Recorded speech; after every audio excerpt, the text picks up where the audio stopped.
അല്ലെങ്കിൽ ഗവൺമെന്റും ഒക്കെ ഒറ്റ വിഷയത്തിന് പുറകിൽ മാത്രമല്ല രാഹുൽ രാഹുൽ രാഹുൽ ഗവൺമെന്റ് ഇപ്പൊ രാഹുലിനെ പ്രതിയാക്കി ജയിലിൽ അടയ്ക്കാൻ വേണ്ടി ഈ ക്രൈംബ്രാഞ്ച് എന്താ പറയുന്നത് പരാതിക്കാരില്ലാത്ത പരാതിക്കാരെ തപ്പി നടക്കുന്നു. അപ്പൊ ആകെപ്പാടെ കോലാഹലം കഴിഞ്ഞ 2 ആഴ്ചയായത് മാത്രമേ ഉള്ളൂ. എനിക്ക് സൂചിപ്പിക്കാറുള്ളത് തിരുവോണ അടുത്ത ദിവസം തിരുവോണത്തിന്റെ സമയത്ത് നമ്മുടെ വിപണിയിലേക്ക് ഇടപെടാൻ ഈ ഗവൺമെന്റ് സാധിക്കണം. സംസ്ഥാന ഗവൺമെന്റ് വിപണിയിൽ ഇടപെടണം. ഓരോ 30 തൊട്ട് കർപ്പൂരം വരെയുള്ള സാധനങ്ങളുടെ വില നമുക്കറിയാം. ഓരോ ദിവസവും കടന്നു പോകുമ്പോൾ ഗവൺമെന്റ് വിപണിയിൽ ഇടപെടുന്നില്ല, അല്ലെങ്കിൽ മാധ്യമങ്ങൾക്ക് അതിലേക്ക് ശ്രദ്ധിക്കാൻ പറ്റുന്നില്ല, അല്ലെങ്കിൽ പ്രതിപക്ഷത്തിന് ശ്രദ്ധിക്കാൻ പറ്റുന്നില്ല. അപ്പോ ഏതായാലും ഞങ്ങള് തൃണമൂൽ കോൺഗ്രസിന്റെ ആഭിമുഖ്യത്തിൽ നാളെ നമ്മുടെ പാടി ഓഫീസ് നമ്മുടെ സപ്ലൈകോ ഓഫീസ് തിരുനക്കര പാടി ഓഫീസിന്റെ സപ്ലൈ ഓഫീസിന് മുമ്പിൽ 2 വിഷയങ്ങൾ ഉന്നയിച്ചുകൊണ്ട്, ഒന്ന് പാടി ഓഫീസിൽ നിന്ന് അല്ലെങ്കിൽ സർക്കാർ പാവപ്പെട്ട നെൽകൃഷിക്കാരുടെ നെല്ല് വാങ്ങിയെടുത്തു. ഇതുവരെ അവർക്ക് പണം കൊടുത്തിട്ടില്ല. ഓണത്തിന് മുമ്പ് മുഴുവൻ പൈസയും നെൽകൃഷിക്കാർക്ക് കൊടുക്കുമെന്ന് പറഞ്ഞ സർക്കാരിന്റെ വാഗ്ദാനം ലംഘിച്ചിരിക്കുന്നു. അതിൽ പ്രതിഷേധിച്ചുകൊണ്ടും വിലക്കയറ്റം അതിരൂക്ഷമായിരിക്കുന്ന വിലക്കയറ്റത്തിൽ അല്ലെങ്കിൽ ഗവൺമെന്റ് ഇടപെടാത്തതിൽ പ്രതിഷേധിച്ചുകൊണ്ട് നാളെ കൃത്യം 10:30 മണിക്ക് ഞങ്ങളുടെ പ്രതിഷേധ സമരം സംഘടിപ്പിക്കുന്നുണ്ട്. നാളെ രാവിലെ 10:30 മണിക്ക്. അപ്പൊ ആ സമരത്തിലേക്ക് നിങ്ങൾ എല്ലാവരെയും സ്വാഗതം ചെയ്യുന്നു. ഒരിക്കൽ കൂടി ഞാൻ പറഞ്ഞല്ലോ, ഈ തരത്തിൽ നടത്തുന്ന അല്ലെങ്കിൽ സാമ്പത്തിക നേട്ടത്തിന് അല്ലെങ്കിൽ രാഷ്ട്രീയ ലാഭത്തിന് വേണ്ടി മനഃപൂർവ്വം ബോധപൂർവം അല്ലെങ്കിൽ ആർക്കെതിരെയെങ്കിലും ലൈംഗികമായി ആകട്ടെ അല്ലാതാകട്ടെ വ്യാജ ആക്ഷേപം ഉന്നയിക്കുന്ന ആ പരാതിക്കാരെ അവരെ നിയമത്തിന് മുമ്പിൽ കൊണ്ടുവരണം. നമ്മുടെ സമൂഹത്തിൽ അല്ലെങ്കിൽ മാന്യമായി ജീവിക്കുന്ന ആളുകൾക്ക് അവർക്ക് അന്തസ്സായി പൊതുപ്രവർത്തനം നടത്താൻ അല്ലെങ്കിൽ അവരുടെ വ്യക്തി ജീവിതത്തിൽ അന്തസ്സായി നടക്കുവാനുള്ള ഒരു സാഹചര്യം സൃഷ്ടിക്കാൻ അത് ഗവൺമെന്റും പൊതുസമൂഹവും തയ്യാറാവണം. ഈ ദിവസത്തിൽ നമുക്കറിയാം, ഇപ്പം വലിയ തർക്കങ്ങളൊക്കെ കാണുന്നുണ്ട്. അയ്യപ്പ സംഗമം നടക്കട്ടെ, അതിന് നടക്കില്ല. പക്ഷെ അതിനോടൊപ്പം തന്നെ ഈ കഴിഞ്ഞ തവണ ഈ പറഞ്ഞതുപോലെ അവിടെ ശബരിമല സ്ത്രീ പ്രവേശനവുമായി ബന്ധപ്പെട്ട് സമരങ്ങൾ ഉണ്ടായിട്ടുണ്ട്. ആ സമരങ്ങളിൽ ഉണ്ടായിരിക്കുന്ന ചെറുതും വലുതുമായ കേസുകൾ എല്ലാം പിൻവലിക്കാൻ ഗവൺമെന്റിന് ബാധ്യതയുണ്ട്. കാരണം ഒരു ആവശ്യമില്ലാതെ പ്രശ്നം ഉണ്ടാക്കിയതാണ്. അപ്പൊ തീർച്ചയായിട്ടും അത് പിൻവലിക്കണമെന്ന് പറയുന്നത് ന്യായമാണ്. പക്ഷെ അയ്യപ്പ അല്ലെങ്കിൽ സംഗമം നടക്കരുതെന്ന് നമുക്ക് അഭിപ്രായമില്ല.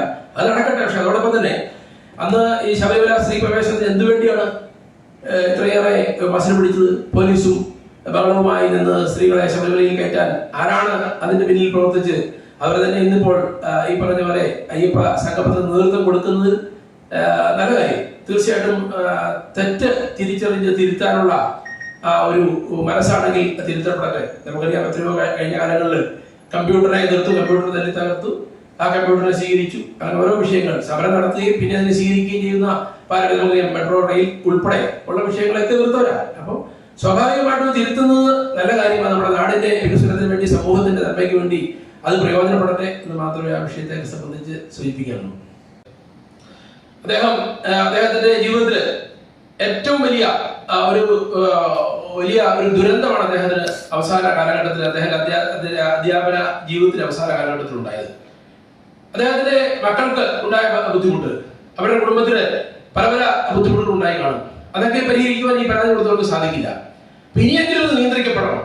അതുപോലെ തന്നെ നമ്മൾ കണ്ടല്ലോ, നമ്മുടെ പ്രിയപ്പെട്ട ഉമ്മൻചാണ്ടി സാറ്, ജനപ്രിയനായ മുഖ്യമന്ത്രി ഉമ്മൻചാണ്ടി സാറ്, അദ്ദേഹത്തെയും ഇതുപോലെ തന്നെ അനാവശ്യമായി ലൈംഗിക ആരോപണത്തിൽ പെടുത്തി. പക്ഷെ അദ്ദേഹത്തെ അറസ്റ്റ് ചെയ്ത് ജയിലിൽ പോയില്ല എന്ന് മാത്രമേ ഉള്ളൂ. എന്റെ കുടുംബത്തിന് എത്രയോ വലിയ ബുദ്ധിമുട്ടുകളുണ്ടായി, അതും വ്യാജ ലൈംഗിക ആരോപണം. ഇതൊക്കെ രാഷ്ട്രീയ ലക്ഷ്യം വെച്ചാണ് അതൊക്കെ ഉണ്ടായിരിക്കുന്നത്. അപ്പൊ സത്യത്തിൽ ഇവിടെ ആളുകൾ പറയും ഇവിടെ വേശ്യകൾ ഉണ്ടെന്ന്. വേശ്യകൾ എന്ന് പറഞ്ഞാല് വേശ്യകൾ തന്നെ പുരുഷ വേശ്യയും സ്ത്രീ വേശ്യയും ഉണ്ട്. അപ്പൊ ഇങ്ങനെയുള്ള ആളുകളാണ് എന്ന് പറഞ്ഞാൽ വ്യാജമായി ഈ ലൈംഗിക ആരോപണം സൃഷ്ടിക്കുന്ന ആളുകളാണ് യഥാർത്ഥ വേശ്യകൾ. അവരെ നിയമത്തിന് മുമ്പിൽ കൊണ്ടുവന്ന്, അത് സ്ത്രീ ആണെങ്കിലും വേണ്ട, പുരുഷനാണെങ്കിലും. പുരുഷന്റെ അവസ്ഥ എങ്ങനെയാണ്? ചില ആളുകൾ ഇതിനുവേണ്ടി തന്നെ നടക്കുകയില്ലേ? പാവപ്പെട്ട പെൺപിള്ളേരെ ഏതെങ്കിലും തരത്തിൽ വലയിൽ വീഴ്ചയുണ്ട് അവരുടെ കൂട്ടിക്കൊണ്ടുപോയി ഏതെങ്കിലും ഹോട്ടലിലോ അല്ലെങ്കിൽ ചായകളിലോ പോയി അവരുടെ ഫോട്ടോ എടുക്കുക. അതിനുശേഷം ആ ഫോട്ടോ വെച്ച് അവരെ ബ്ലാക്ക്മെയിൽ ചെയ്യുക. അത് പുരുഷ വേശ്യകൾ അത് ചെയ്യുന്നു. സ്ത്രീ വേശ്യകൾ എന്താ ചെയ്യുന്നത്?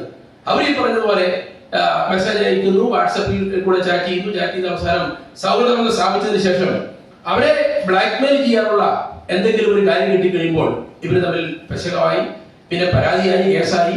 അപ്പൊ ഇങ്ങനെ ഈ വ്യാജമായ പരാതികൾ അല്ലെങ്കിൽ ഫാബ്രിക്കേറ്റ് ചെയ്യുന്ന ആളുകളെ അവരെ നിയമത്തിന് മുമ്പിൽ കൊണ്ടുവരണം. ഞാൻ ഇന്ന് ഇപ്പൊ പത്രസമ്മേളനത്തിലാണ്, കാരണം ഇന്നലത്തെ അധ്യാപകന്റെ വാർത്ത സത്യത്തില് മനസാക്ഷിയെ നമുക്ക് മനസാക്ഷി ഇത് പറഞ്ഞില്ലെങ്കിൽ അനുവദിക്കാത്തതുകൊണ്ട് തന്നെയാണ് ഞാൻ പത്രസമ്മേളനം. എനിക്ക് അദ്ദേഹവുമായി യാതൊരു ബന്ധവുമില്ല. ഇവിടെ ഇത് അദ്ദേഹത്തിന് വേണ്ടി മാത്രമല്ല, നാളുകളിൽ ഈ സംസ്ഥാനത്ത് നമ്മുടെ നാട്ടിൽ ഇത്തരത്തിലുള്ള അല്ലെങ്കിൽ കുറ്റകൃത്യങ്ങൾ നടക്കാതിരിക്കാൻ ഇത് ഗവൺമെന്റ് നിയന്ത്രിക്കണം. നമ്മൾ കണ്ടു സരിത നമ്മുടെ ഇവിടെ നായിക സോളാർ നായിക സ്വന്തമായി അവരുടെ നഗ്നത പ്രദർശിപ്പിക്കുന്നത് എല്ലാവരും ഒരുമാതിരിപ്പെട്ടവർക്ക് വാട്സപ്പിൽ കണ്ട സ്വന്തമായി നഗ്നത പ്രദർശിപ്പിക്കുന്നത്. അപ്പൊ അങ്ങനെയുള്ള സ്ത്രീ ഇവിടെ ഉമ്മൻചാണ്ടി സാറിനെ പോലെ അല്ലെങ്കിൽ മറ്റെത്രയോ രാഷ്ട്രീയ നേതാക്കൾ, ഉമ്മൻചാണ്ടി സാർ മാത്രമല്ല നിരവധി രാഷ്ട്രീയ നേതാക്കന്മാർക്കെതിരെ ആരോപണം ഉന്നയിച്ചു. ആ ആരോപണം ഉന്നയിച്ച് അവർ കോടികൾ അവർ നേടിയെടുത്തതിനു ശേഷം ഇപ്പൊ വളരെ മാന്യമായി ജീവിക്കുന്നു, വേണ്ട അസുഖം എന്നൊക്കെ പറയുന്നത്. അപ്പൊ ഇതൊക്കെ ഒരു തട്ടിപ്പാ. ഇതിനൊക്കെ ഗവൺമെന്റ് പിന്തുണ കൊടുക്കുന്നു. തീർച്ചയായിട്ടും ഗവൺമെന്റ് ഇത്തരത്തിലുള്ള പിന്തുണകൾ അവസാനിപ്പിച്ചുകൊണ്ട് ഈ വ്യാജമായ, പ്രത്യേകിച്ച് ഏത് രാഷ്ട്രീയ പാർട്ടിയിൽപ്പെട്ട ആളുമാകട്ടെ, ഏത് വ്യക്തിയുമാകട്ടെ, ഏത് സമുദായത്തിൽപ്പെട്ട ആളുമാകട്ടെ, അവർക്കെതിരെ ഇത്തരത്തിലുള്ള വലിയൊരു ലൈംഗിക ആരോപണം അല്ലെങ്കിൽ സാമ്പത്തിക ആരോപണമോ മറ്റെന്തെങ്കിലും ആരോപണമൊക്കെ വന്നാൽ സ്വാഭാവികമായിട്ടും അവർക്ക് പറഞ്ഞു നിൽക്കാൻ അല്ലെങ്കിൽ പിടിച്ചു നിൽക്കാൻ പറ്റും.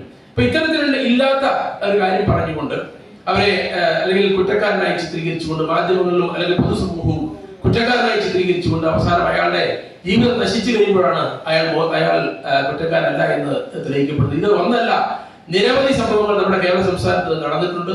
അത് ഇനിയെങ്കിലും ആവർത്തിക്കപ്പെടാതിരിക്കാൻ ഗവൺമെന്റ് അടിയന്തരമായി ഇടപെടണം.